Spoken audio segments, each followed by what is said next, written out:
I put my portfolio together, sent it out to a bunch of people. My folio happened to have a lot of British cars in, just because I like that kind of stuff. Yeah. I got, I think, Frog Eye Sprite, Rolls Royce. I've always been fascinated by sort of coach-built vehicles as well. So there's those type of cars in there, Bentleys. So I thought, right, well, let's try somewhere slightly more obscure and see what happens. And then that's where all basically my career started. I went to see Charles, and we just kind of hit it off.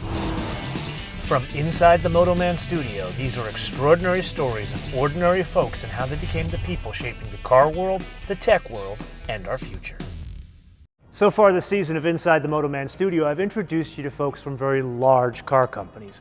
Today's guest is different in that he had a huge impact at a very small car company. But that's not what makes Matt Humphries interesting. You see, he had an impact on a company you may have heard of, Morgan, before the ripe old age of 21. But further interesting, he had to overcome a number of challenges in his own life before he could make changes at one of the oldest car companies in the world, and then expand his career from there. I think it all started, funnily enough, when my son was born, as I said 11 days ago. We were sat in hospital, my wife's recovering, and I thought, there's a film I have to put on. Okay. And I put Grand Prix on. I love the Lotuses and the Ferrari, it's got to be there. Yeah. So anyway, the reason I did it is because when I was, must have been 6 or 7, my father was an architect and he used to bring these massive rolls of paper home.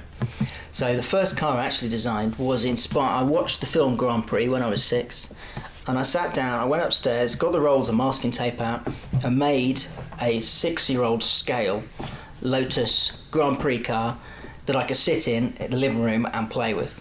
Do you have a picture of this? My mother has still got the paper car wrapped up in the loft. Well, she threatened to bring it to Geneva one year to show it next to one of the cars I'd launched. So that would have been even more hilarious. Okay. So that's where it all started. I've always been a petrol head. Went to Coventry University, did 4 years of design there. I'm going to stop you there. Explain what it meant to do design at Coventry University, because people who watch this know Art Center, they know CCS, but there are other schools that do design. Explain your program of study. It's basically the UK equivalent. Coventry was always the hub for automotive in the UK, because that's where everything was built. You got Jaguar there, you got Rover, BMC, all those companies were in that Midlands area. So Coventry was the design school and engineering school that everybody went to. And for aesthetics, that's the place you went to. In actual fact, I think it was 3 grade C A-levels to get in, and I got 2 A-levels in art. 1 A-level they had made up for me, because I did fine art painting, and then they had to make up fine art sculpture, just so I could do 3 A-levels, because I was that damn dyslexic. So anyway, I got my A-levels. But did you know you wanted to sketch cars from early on? From an early age, I was always drawing cars. I don't know what it is. It's that mechanical intrigue, or from an early age. My dad always had 911s, and I'm that geeky guy. That's a good dad to have. Jesus, man. He was a cool dad. He was an 80s, power man. And he'd come home, and I remember I'm the geek that can tell the clunk difference in the door shut from a 3-litre 911 to a 996 water-cooled car. Was he taking you to car events, or it was just you and Dad driving in the 911? It was just always just car events. I think the first car event he took me to, apparently I clung to my mother till I was 4. Yeah. And then one day I decided I was going to let go of her, and my dad had a DS21 in very cool cream car. top with like mint green. Anyway, took me to a DS show when I was about 4. And apparently from that point on, that was it. I was just wanted to wash cars, play with cars, sit in cars. That was it. We used to play a game called Cash Point Cars. Okay. Where if you could only get, 500 quid out of a cash machine. Mm-hmm. So on a Saturday, if we got bored, we'd go and play Cash Point Cars. See if we could go buy a car for a local one for 500 quid just to go and play, have some fun. Or the other game my dad used to play is he never used to tell my mother that he'd bought another car. In fact, he had a separate lockup.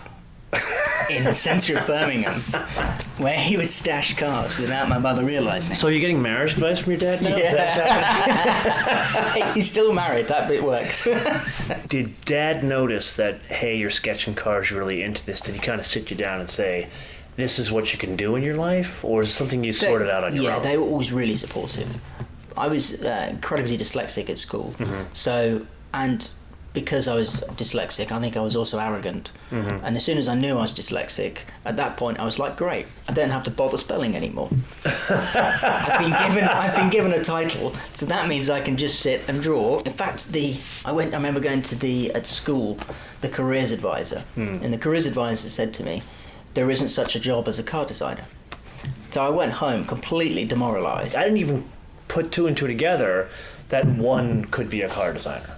Well, I just thought they just popped out of the factory. That's just what I thought. What happened. Yeah. So, yeah, I remember doing that. And then I think it was my father said, no, come on, there's Coventry University out there. If you want to go do this, let's go look them up. So I think I went to Coventry when I was about 15. I took some sketches with me just because I thought I would anyway. And realised that was it. That was the goal. That's where I wanted to go. So you had the presence of mind as a 15-year-old to basically build a portfolio. Yeah, that's what I started doing. So I started drawing cars. Unfortunately, though, I only had cars in my folio and bits of design technology work. Yeah. So when I went for the interview, there's two streams you can go down in Coventry. One was product design, one was vehicle design at the time. And they didn't let me onto the vehicle design course.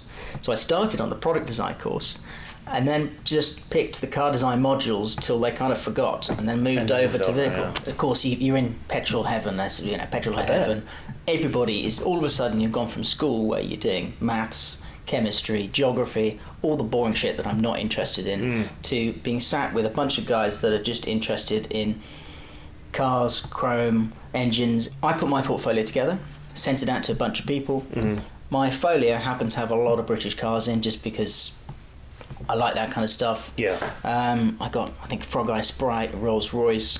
I've always been fascinated by sort of coach-built vehicles as well. So there's those type of cars in there, Bentleys. Sent my folio off to Charles Morgan at Morgan, and I got a response back. So he said, come in, have a chat, and we'll see what we can do. Now hold on a minute. Did your friends or the people that like your professors, they sit you down and said, you're sending a portfolio to a company that makes 800 cars a year?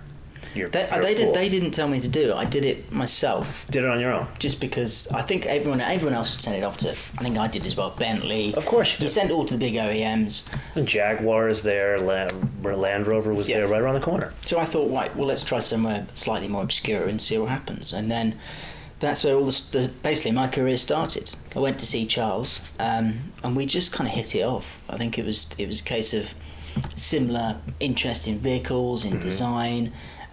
He's always been a very, forward-looking guy, Charles. Understatement of the year with that guy. Yeah.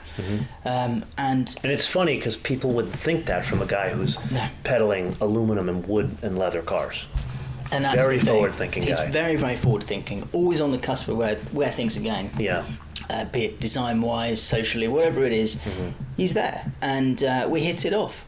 So he said, well, why don't you come and we'll set you up a little office. There's never been an a stylist designer at Morgan before. Come and sit down. Let's see what you can do over a period of 6 months over the summer holiday. And that was an internship. So that was my internship. Yeah. So I started, it must have been something like June 2004, I think it was. And Charles wasn't kidding when he said, set you up a little office. Well, I think you saw it. I saw it, yes. So it was a little office. It was a little office above the wood shop. At the time, I had such long hair that every time I walked past all of the guys in the wood shop, they will wolf whistle me. And it was this world of okay, this is what a factory's like. Yeah. Introduction to it. Yeah. So he set me up there, and then one day came up and he said, right, man, I've got a brief I want you to work on. We've got the Aero 8 chassis, we've got the tub. Why don't you produce some sort of form of a coupe version over the top of the Aero 8? So I started to draw up ideas, And it got to about... It was handy I was above the wood shop, let's put it that way as well. Okay. Because every day I'd walk in and I'd see these guys and girls making the most fantastic objects out of, a solid lump It's of wood. an amazing play. It is Willy Wonka and the Chocolate Factory. It really That is. is what it is, yeah. And there's that fantastic smell of the ash when Yes. you walk in. Yeah. So I think I was definitely indoctrinated by all of that. I have to do a shameless plug here. There is an episode, which he is part of, where we built the Morgan from start to finish. We built your car. Yeah. From start to episode, it's like an hour and a half documentary, and you and I end up at Pebble Beach with a car. Yeah. And that you can see me building, literally doing the woodwork in the shop and shaping the aluminum. Yeah, we cut that bit. But... Highly suggest you go and watch that. It's well worth it. Anyway, go back up. So anyway, when I was there, I, as I was saying, I was getting into all of this coach building quality. So I, sitting above the wood shop, thought, okay, well, let's expose the internal structure. We do it in architecture. We do it in all sorts of other forms of product design. Yeah. Where you expose the engineering. Why don't we do it internally? So I designed. The idea was to design this skeleton that fitted over the chassis and became this mixture of 21st century coach building, where you have this bonded aluminium structure with this wooden framework on top. I started to sketch these ideas up. Got to a point where I needed to make a clay model, so I actually went back to Coventry, made a quick clay model. That then came back to the factory, and Charles then announced... There was no facility to do clay at Morgan. No. You had to go to your university to do this. Yeah. Neither one of you told me this part of the story back in the day. So I did that, and then came back. We painted the model at the factory, and again that was fun, trying to paint clay with... Anyway, got through the process, produced a model, and then Charles said, right, my friend Prince Eric Sturzer is going to come to the factory, and I'd like you to present your design to him. And you're 20. Yeah, I think I must have been... Yeah, I think I was 20 or 21 at this point, yeah. It's a totally new car that has a very high likelihood of going to production. At the time... And you're 20. Yeah, at the time it was just a model. Yeah. With a few renderings and a few sketches, and I, found a tie and that sort of stuff. Yeah, I've seen you smartened with a tie. myself up. Yeah. Yeah. And presented this model to Prince Eric Sturzer. He said, "It's beautiful. I love it, and I want it." And I thought I was being nice. Yeah. Nothing's ever going to happen. Yeah. Great. Now that was good fun. I learned some stuff over my head. Time Best away. internship of the world. Go back to Coventry. I'll never hear anything of it. Yeah. So I did that. I went back to Coventry, and then it must have been the October, I got a call from one of the guys I got friendly with from the metal shop, a guy called David Cale, who was, again, another young, incredibly talented metalworker, and he was kind of known as the guy you go to if you want to make...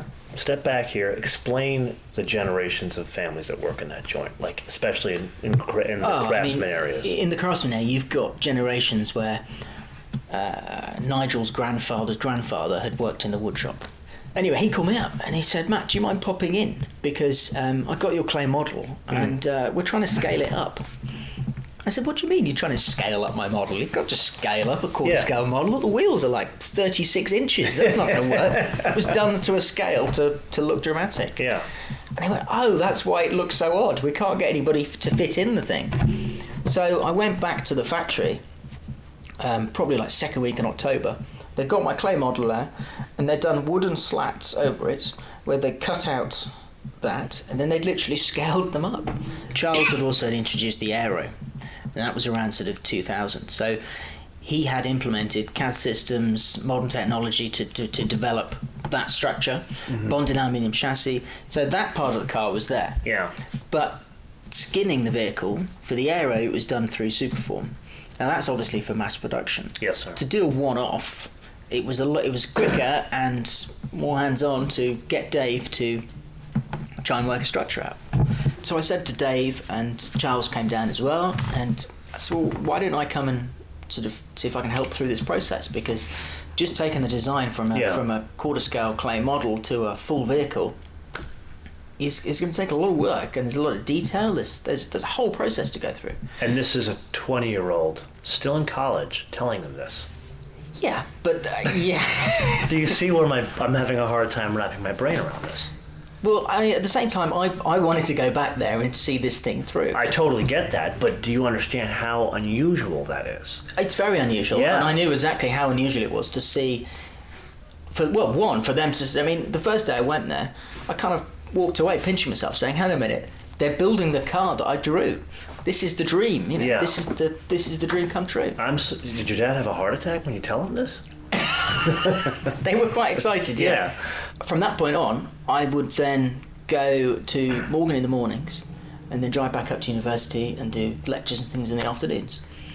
So that was from October, and we basically went from a process of initially we made wooden frame up, so we worked with the guys at the wood shop to make sure we got the laminate spines in the correct shape. Yeah.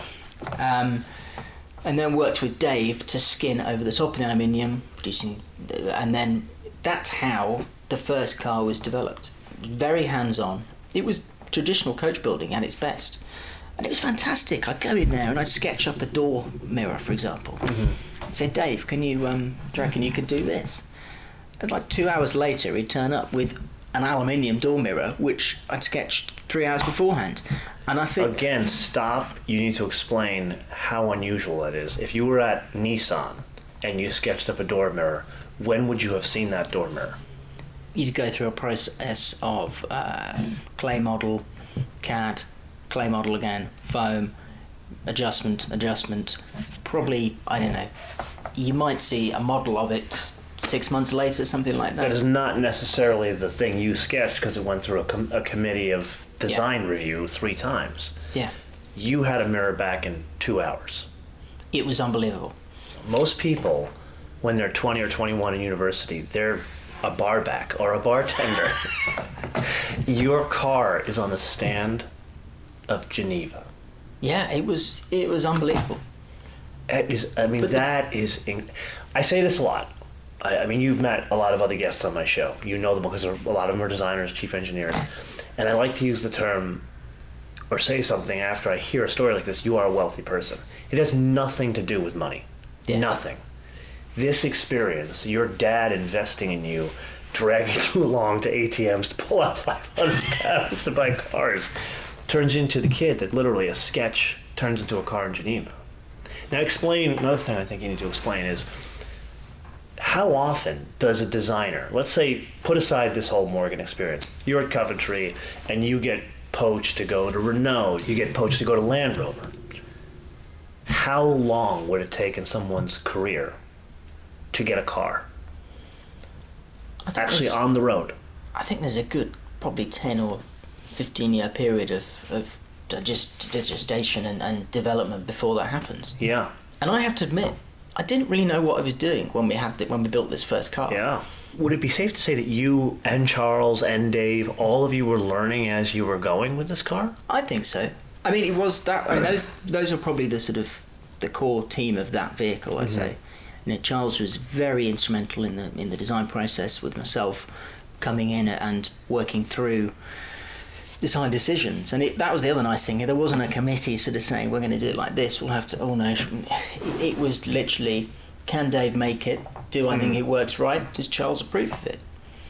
Do you think that was the key factor that made that car look so, I mean, it's the Batmobile, man. You designed the Batmobile. It is the Batmobile, yeah. It is.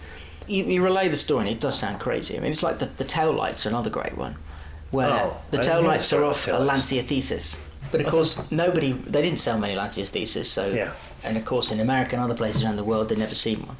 So Charles happened to be on holiday in Sicily, so he managed to source a Lancia dealer, go and find the lamps and get them sent back over so we could, whilst he was on holiday... You guys never told me this story. He is on vacation in Italy. He goes into a retail Lancia store, like I think a dealership. So. He goes into a parts department. Hi, I would like the tail lamps to this shitty car. He sends them to you, and Dave fashions the rear off the car. We kind of sketched out a rear wing shape, positioned the lamp, and then tweaked and tweaked and tweaked till we got a shape that kind of worked with the lamp and the rest of the car, and then built it around that. Wait a minute, did the final car, did you go to the same supplier and get those same I don't know where they are Lancia Thesis lamps, yeah. And that's how it kind of, the whole thing evolved like that. That is living the term by hook or by crook, one of the two. If you're on vacation in Italy. Okay, so then you've got the AeroMax. I mean, it's gorgeous. I still want one badly, and I don't like. This is another reason why I don't like you, because they don't depreciate. No, they don't seem to. They're like $225 in the U.S. now, and they were $180 new, $160 new. Yeah, something like that. Yeah, thanks. Really appreciate that. Yeah, I feel the same way. Actually, most designers, most of them can't really buy the fancy ones, at least. Like, I remember I spoke with Henrik Visker. He couldn't buy a Z8. Or Ian Callum. He couldn't buy the Aston Martins he was designing. Now he can. Now he can. Now he can. He can buy anything he wants now. But it's funny that you were designing a $180,000 car. So I was in Geneva in March 2005. Mm-hmm. I remember we had the car on a stand, and in fact we had my little clay model on the front of the stand. And I remember one of my lecturers in Coventry turned up, and it was like, "Oh, what are you doing here?" I said, "Well, I've been working here with Morgan." Well, that's really good of them to invite you out, and that's great. They bought you a clay model. They put them on the stand for you. Yeah. And because the clay model was on the front of the stand and we had a big curved wall around, most people couldn't see the car behind. So at that point, I then walked him through and said, "Yeah, but we've taken it a step further, and here's the car." Because of course I couldn't tell anybody that we were building a car at university. So I carried on working. Basically, I did my final project with Morgan again, and then through that sort of March till when I finished in June, I think, I was spending a lot of time going back to Morgan factory, and we were doing press runs with the car, with the first AeroMax, as well as trying to get customers excited by the car. So was this a job now at this point? Were you getting paid for this? No, I was still going as a placement at this point. As an internship? Yeah. Wow. And then it wasn't till... Charles Morgan, innovator and cheapskate. Yeah. I'll have to have words with him about that one. So we did that, and then I think I started about September 2005 as the in-house designer for Morgan, and then from that point it was a case of trying to well, first of all, he was battling with an engineering team who saw me as the enemy. Well, in fairness, you are not the only designer that is the enemy to an engineering team. That is in most fiefdoms of car companies. Go on, no. But at first, they sort of looked at me like, okay, here's this long-haired kid, upstart, brought in by Charles to, design it. Because we built the car, basically aside from the engineering, it was a coach-built vehicle on top of an aero chassis. There was a bit of tension, and it took quite some time to sort of work our way through that till we got to a stage where we were working as engineering and design together, because they kind of shrugged off aesthetics, and unfortunately I think even today in the engineering world the engineers sort of think, oh no, well we do it. Aesthetics because is second nature. It doesn't need to be. You can make that look good, can't you, Matt? That was normally what they'd say. Of course. Yeah. Here's our wonderful chassis. Could you make a wrapper for it? We'd really be appreciated. Yeah. So then that was my job then, was to facilitate a design capability within the factory. And from after the AeroMax, we did the production car, so we just did a limited run of 100, and it was a very personal vehicle. Every single customer, myself and Charles would talk to. I think we sold them all within about 6 months. It was crazy. It went really quickly. And it was the good thing about it was the fact that it moved Morgan from a £60,000 car up into a £110,000 car, so up into a different marketplace, different type of customer. And it's obviously, that trickles down through the rest of the product range as well. So we did the AeroMax, which we launched at Villa d'Este. I think that must have been 2006, or no, maybe 2007, because it's a production car we took down. And we took 2 cars down. Prince Eric Sturzer and Charles drove one from Monaco, I remember. and then we flew down as well. We showed the car at Villa d'Este, which was... Yeah, so he drives the car, you fly down an EasyJet. Well, no, actually, I did take an AeroMax. Oh, you did? Okay, but, good. Something broke on it, so I then had to get the train. So it's a proper British car? Yeah, it was the first prototype. Hey man, that's why people laugh at me, but that's one of the reasons why I like British cars. If it doesn't leave you on the side of the road, at least you have the fear of it. At least once a year, you are not driving the right car. No. So Villa d'Este. So we're in Villa d'Este, again, got to be the most unbelievable car show in the world. Yeah, and you're 21. I'm like 23 or something stupid. And showing the AeroMax there. And whilst we were there, we started coming up with ideas. Well, how can we, develop the AeroMax onto another vehicle? So, as soon as we got back, I basically started sketching up some ideas and of still exposing that wooden framework, but removing targa top style panels. And it also meant we could use the tooling for rear wings, rear panel, and it was making the most out of it was future-proofing basically the AeroMax. We made the most out of the AeroMax as we could by introducing the SuperSports. And how many did you make of those? I can't remember. I think it was around 250, something like that. Yeah, that to me is like that's the car. That's the one, yeah. That is the one. And when I came to the factory and did the build with you guys, you had one in a blue, dark blue, and inside it had tan leather seats, but it had tartan carpet. It was ridiculous, and I want that. I remember that car, yeah. That car was Santa Maria Madre de Dios. That thing was gorgeous. I felt like my camera. Remember Paul? He looked at me like I had three heads when I fell in love with the tartan floor. He's like, "What's wrong with you, man?" Made the car, but that is by far your seminal work. That car. It's a cool thing. It's 250 in the US. So we did about, I'm not sure there's that many in the US. No, actually. 250 in money. Oh, right. That's what they're worth now. That's what Dennis gets for him if he gets his hands on one. Yeah. So by this point, we were doing, the team had developed, so it wasn't just me in the design office. There was a guy called John Wells, who's now basically my replacement at the factory. We were doing the car design, but we were also doing everything visual communication-wise. So we did the design of the show stands, we did the design of the brochures, the design of the website. That was all under my little umbrella of design. That is unusual. There's only one other car company that does that, and it's Mazda. Is it? Everything else, there are separate groups that do it. All of the design shows, all that stuff is the remit of the design people of Mayada-san. Well, we did that to keep consistency, because we wanted to make sure. Makes perfect sense. If you've got a philosophy, an aesthetic direction that you're trying to achieve, or a plan of where you're trying to go design-wise, if you can have that and feed it into everything else that comes out the factory, there is that consistency and people see it. They see it for photography, for advertising. Yeah, we worked on the Life car, and then we worked on a thing called the Ever GT, which is a concept car totally we took to Pebble Beach. Whatever happened to Ever GT? Because it was a really pretty car. I think it boiled down to money at the end of the day. Really? Trying to fund a new vehicle. Charles was always trying to push. It's a great shame that car never took the step forward, because it was the natural progression from AeroMax, SuperSports, Life car, Ever GT was that next step forward for Morgan, taking it from a very traditional coach-built vehicle to a forward-thinking, usable, still very special collector's vehicle probably, but it had more functionality. And it was slightly larger.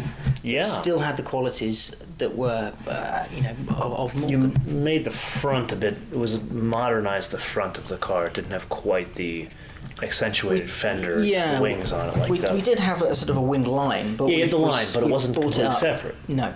And I love the lights, the front end treatment you did on that one. That was really pretty. That was good fun. That was a nice car. So we just did that as a concept. And then I think when we got back from Pebble Beach, we started on the three-wheeler. So that was 2011 or 12. You started the three-wheeler. I can't remember when that was now, but that was I think that was the last project. Oh no, the Plus 8 was the last project I worked on when I was there. Oh really? Okay. So we did the three-wheeler design. That was. That car was interesting because it was, you could say aesthetically, well, what did you do? Mm-hmm. At the same time, we had to take all of the influence and character of the original vehicle and expose all the framework, expose all the structure, keep it very functional, but reproportion and change the volume of the vehicle to actually allow 2 people to sit in it, because the original cars are minute. You can't get them in it, people in it. And we wanted to appeal to a younger customer base. So there's an old saying in design, well, really not design, from the car world. You can sell an old man a young man's car, but you can't sell a young man an old man's car. It sounds like... We were trying to do that, exactly that. Yeah. And if you look at it, maybe you've been successful with it.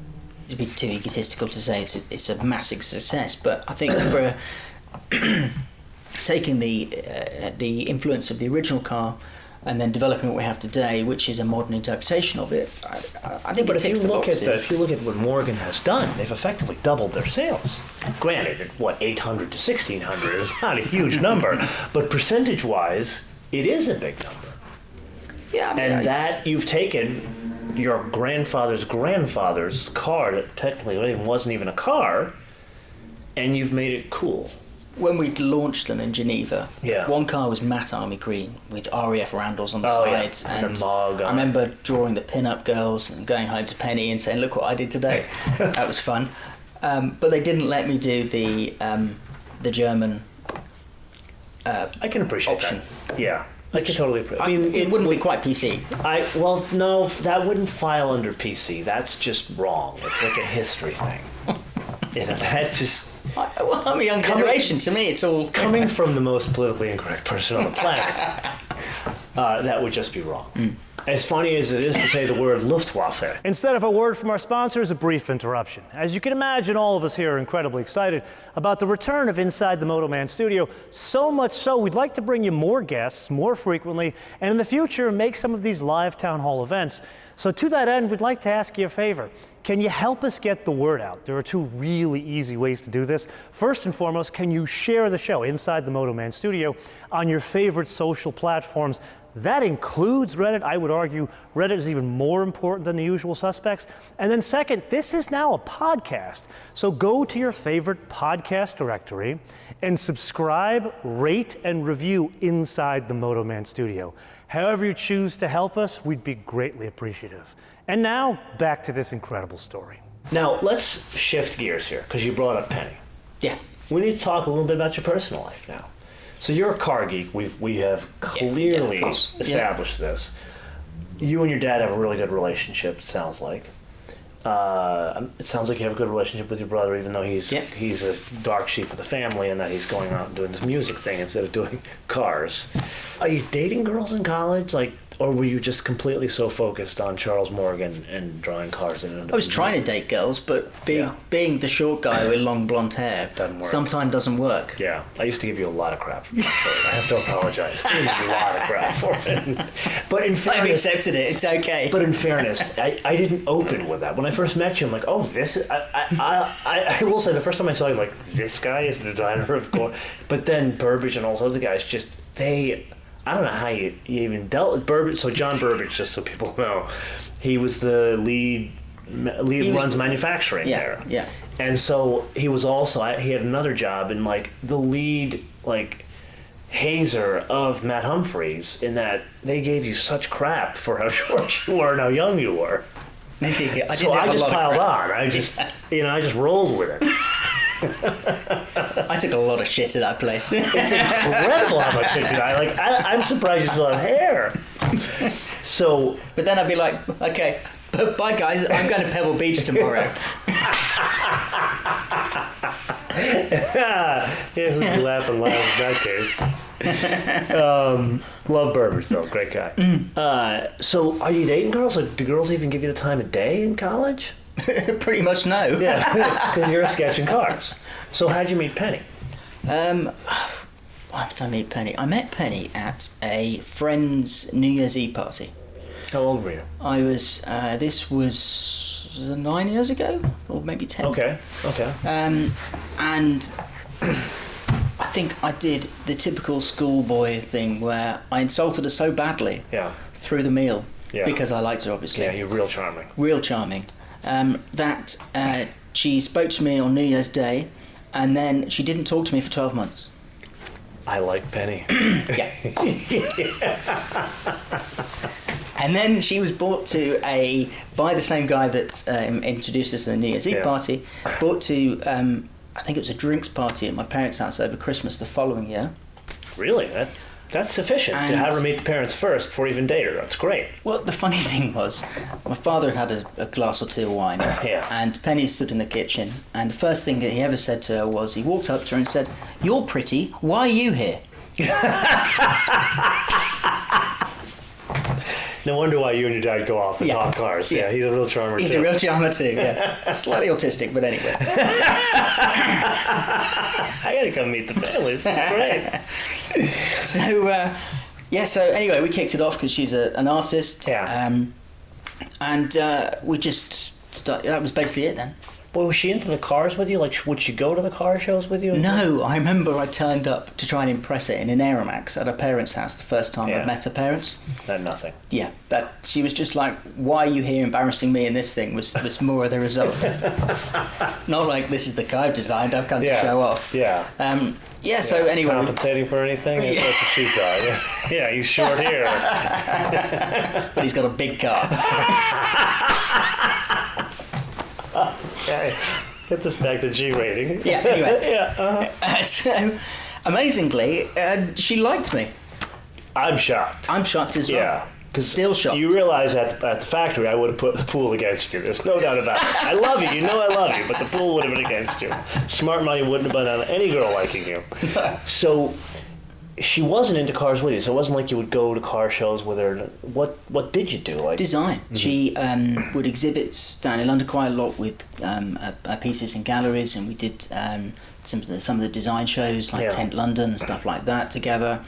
And we just have a common interest in that side of the world. So then talk to me about now, what is it, was 2013 you left Morgan? I think it must have been, yeah. So talk to me about that decision, because that's a big decision. I got to the point with... couldn't take it from Burbage anymore, could you? I couldn't take it in, that was it. Just one day, that was it. You're letting random Greek guys come and paint cars, it's going to hell anyway. I'm out. I basically said to, look, basically, I had fantastic fun there, but I could see myself potentially being there for the rest of my life. Yeah. And I didn't know if I wanted to go and experience more stuff. Mm-hmm. So I made the decision to finish and then go and try my luck at freelance vehicle design. So there wasn't a decision of, let's go work for Mercedes, let's go work for McLaren. It was freelance. Why freelance? I mean, I think I've always loved coach building. I've always loved that side of it, and also being in small teams. That's the way I work. I mean, let's face it, my ego's too big to fit in a studio properly. Most designers aren't. Yeah, probably true. Yeah, that's why they become design. Yeah. Yeah. So I sort of made a decision. Well, let's go out there and see what happens. Okay. And I went out and I worked on. God, the first sort of 18 months was pretty tough. And I keep getting approached by people saying, I've got this supercar project. Of course. We're going to build this. We're going to do that. And of course, it would last 2 months. Mm-hmm. They wouldn't pay the 1 month. Yeah. They would always be waiting for money. We'd constantly be, the funding's coming. Of course. Heard all the horror stories. Mm-hmm. And it got quite tough at times. But at the same time, I knew that it was either stay at Morgan for the rest of my life and have the piss taken out of me from John Burbage. So, weigh it up. Tempting. Not eat or get paid. So, made the decision to not eat. Yeah. But it's worked out. So currently, I have 2 electric vehicle projects on. So one with an engineering firm which is quite local to me in Gloucestershire, developing a brand new vehicle with a very young team of engineers. Quite a few of them have come out of the Formula One industry. Okay. But very different ideas. And I do time with them. And then I also work on, but I can't really say anything about that project. So that's top secret? That's a top secret project. Okay. And then I'm also working, but we have got a vehicle and things are... And it's funded? It's real, and it's funded. Can you tell me what region of the world the money comes from? I can't say anything Can't about say it. a word. Okay, at least I tried. But it's happening, it's real, and it's very exciting. So that's worked out really well. And then the other side, I work with Allcraft Motor Company, and that vehicle, I'm the head of design for them, so I'm within the company. And at the moment, we are working with UK suppliers and integrators to develop the platform that we can then develop the vehicle range on top of that. And this is kind of like getting the band back together again, isn't it? It is to some degree, because Charles is also involved in the project. So how did you connect with David? How did you get... So whilst I was also in my early years of going freelance, I also was working with the Royal College of Art in London as a tutor. So I was a part-time tutor with the RCA. What haven't you done? I think that would be a much shorter discussion. Well, I don't think we should go there. So working with the RCA, which I mean, in a selfish way, it was almost like me doing an MA as well, being a tutor. And it opened up. I mean, I'm a petrol head at heart, but at the same time, it's brilliant working with a facility or a school like the RCA, because the way that we teach there is about design philosophy and design thinking. So it's thinking through the processes, not just picking the pencil up and sketching something initially. There needs to be a reason behind the object. Now that can be an emotional reason, it can be an aesthetic reason, but there needs to be a purpose behind there, not just it's cool, it's got 26-inch wheels and it's red.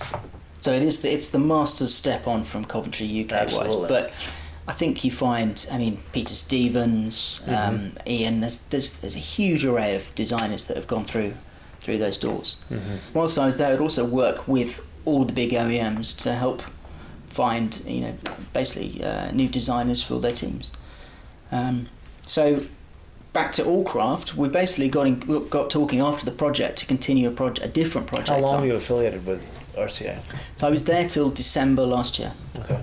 Anyway, Allcraft project has been building and developing over that time. We got to a point about 18 months ago where we have a vehicle designed in CAD called the GT, and that's fully electric vehicle. And we're in the process, as I said, of developing a platform for that we can then do limited. So a platform you guys would do on your own, would buy it from somebody else, you're developing it on your own. And where is the money coming from for that? There's different investors, I think, they're involved. UK? It's a UK-owned company, owned by David Allcraft. I can't really say much more about other investment routes, but things I'll beat up Charles more about that. Yeah, beat Charles up, Well, you've shown sketches of this, haven't you? Yeah, we've shown renderings. The object is there virtually. We produce models as well, but the next step is to produce that first concept car. Okay. And then, as if this isn't enough, there's still one other thing you do.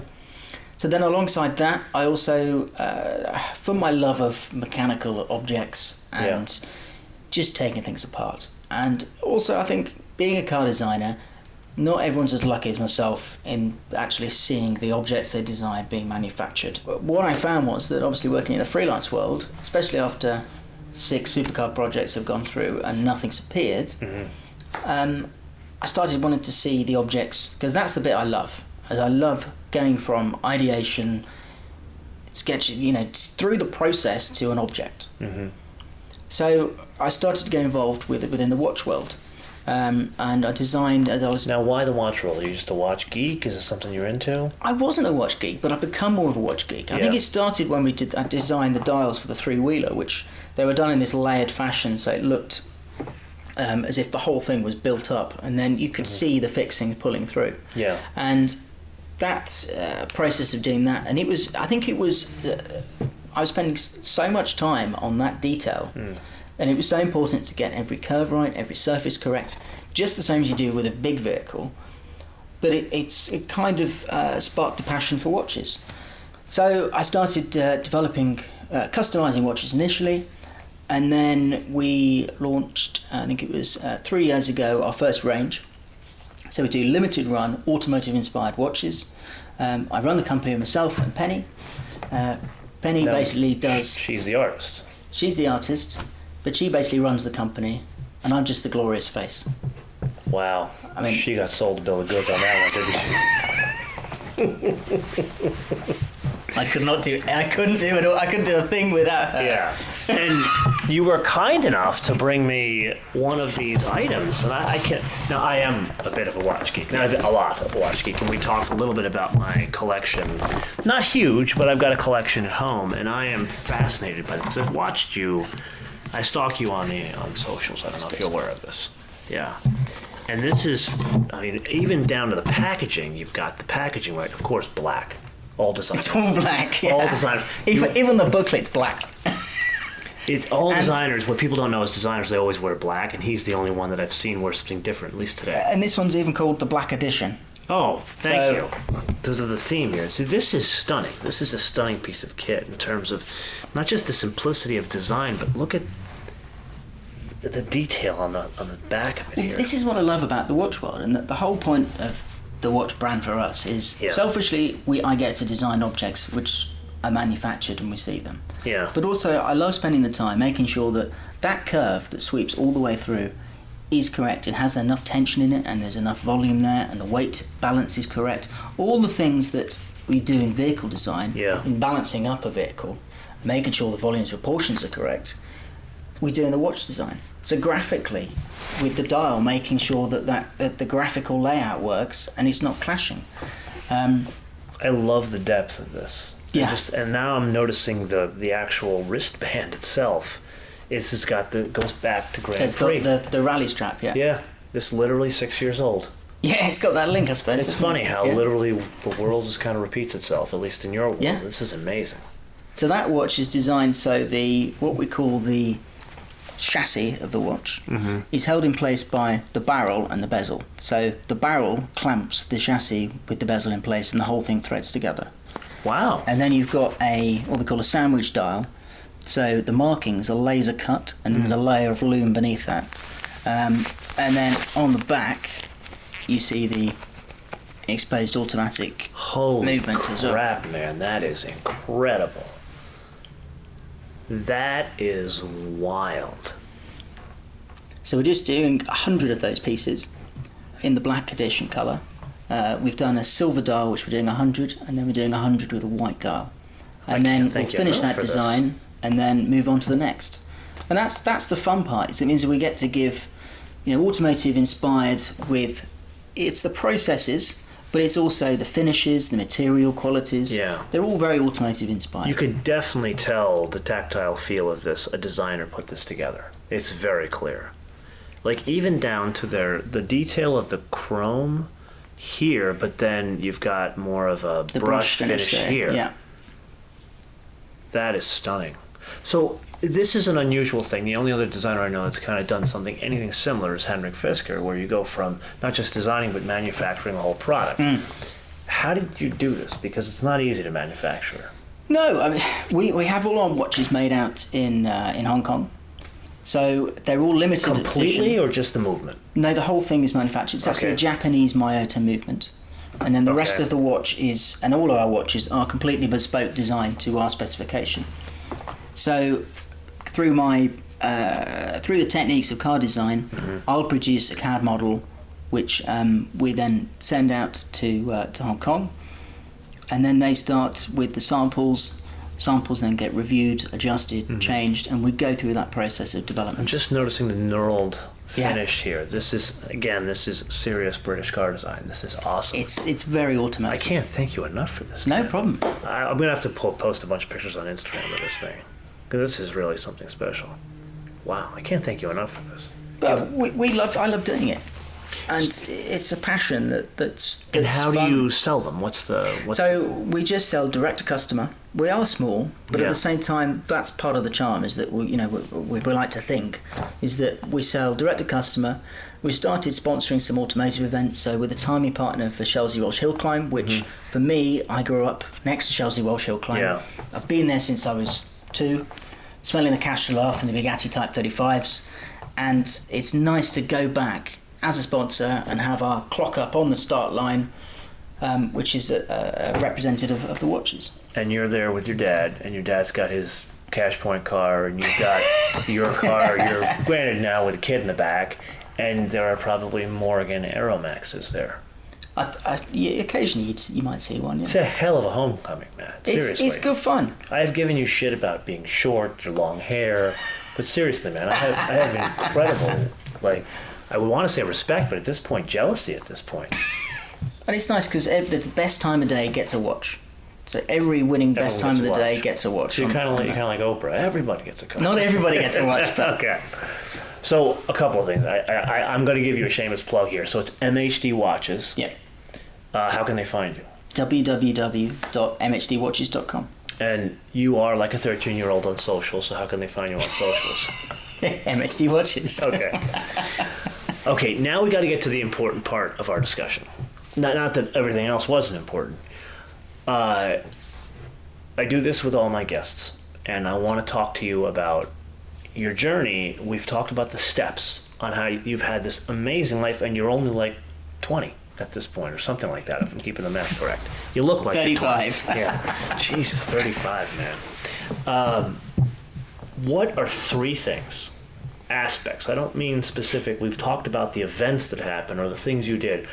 What are 3 aspects of your life that do you feel contributed to the amazing successes you've had?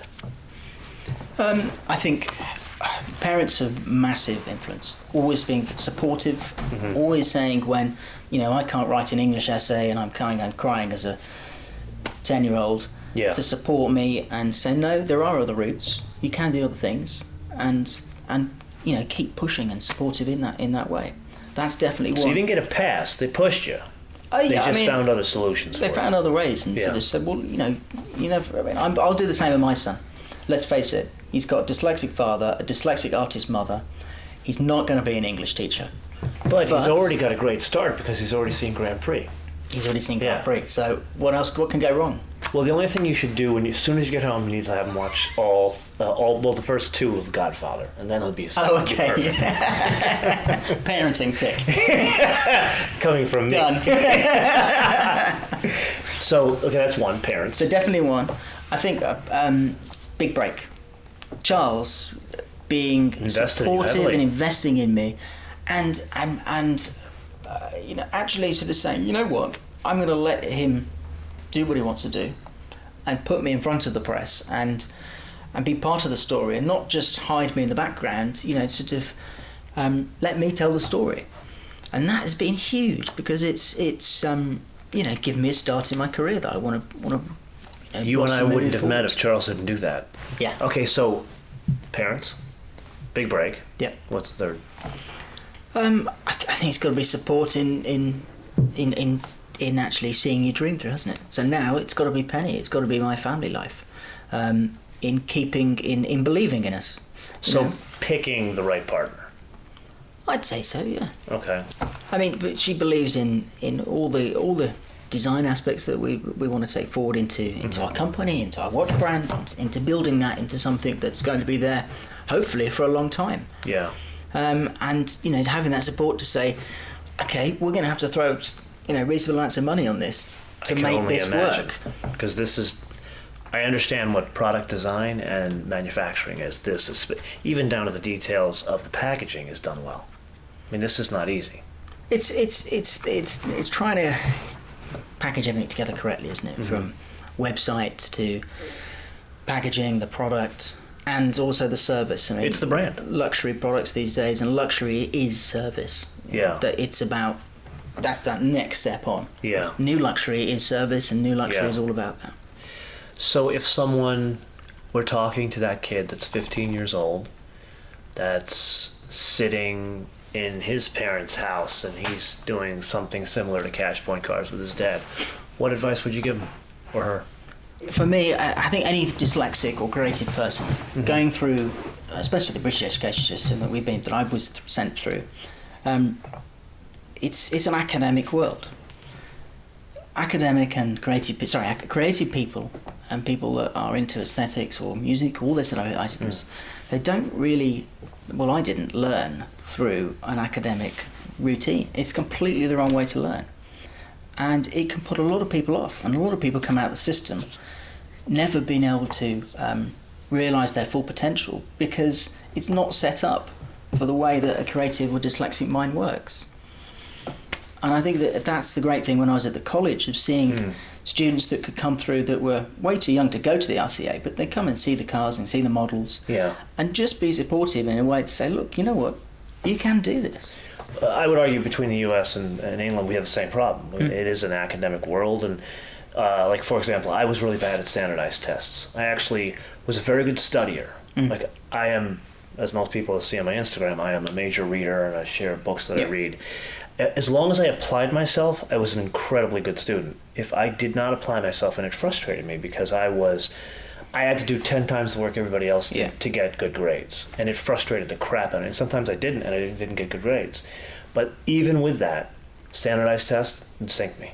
Like, I was the only guy, I'm very proud to say this. You know how those, like, they take those LSAT tests, and you go to those prep places like Kaplan, and they have a guarantee that if you don't improve your score, they give you your money back. I got my money back. That's how bad I am. So I get it. I understand. Because, one creates to the other. Yeah. But it sounds like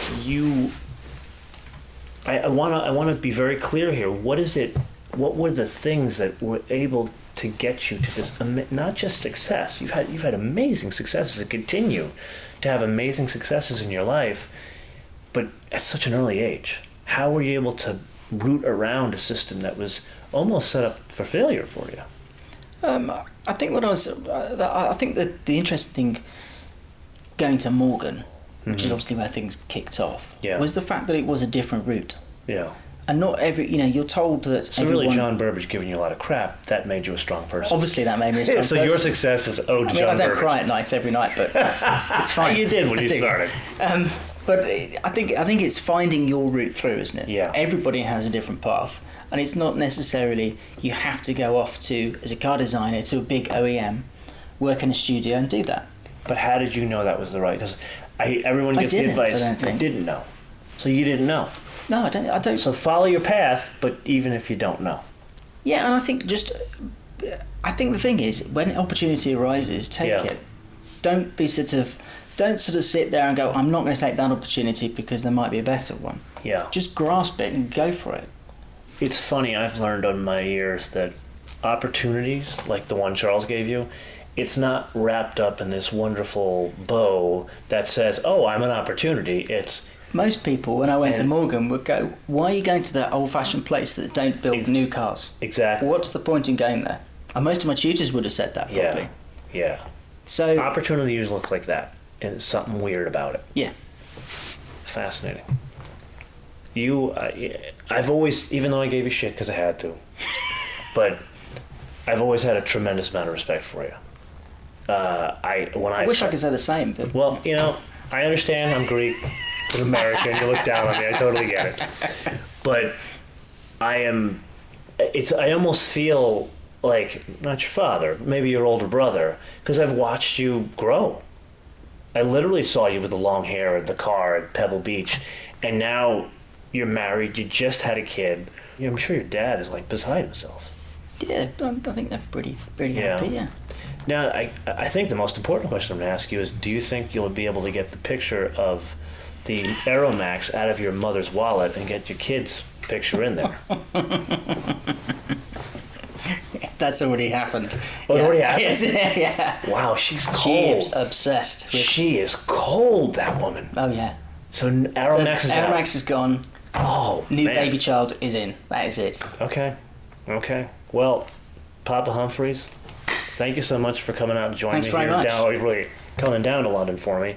And I hope you enjoy it. Wear it, use it. Yeah, but have you ever heard of giving a drunk a drink? It's kind of... And with that, many thanks for watching the entirety of this episode. And don't forget to subscribe, rate, and review Inside the MotoMan Studio on your favorite podcasting platform. And while you're sharing, how about on your socials and on Reddit? Until I see you with my next incredible guest, bis später.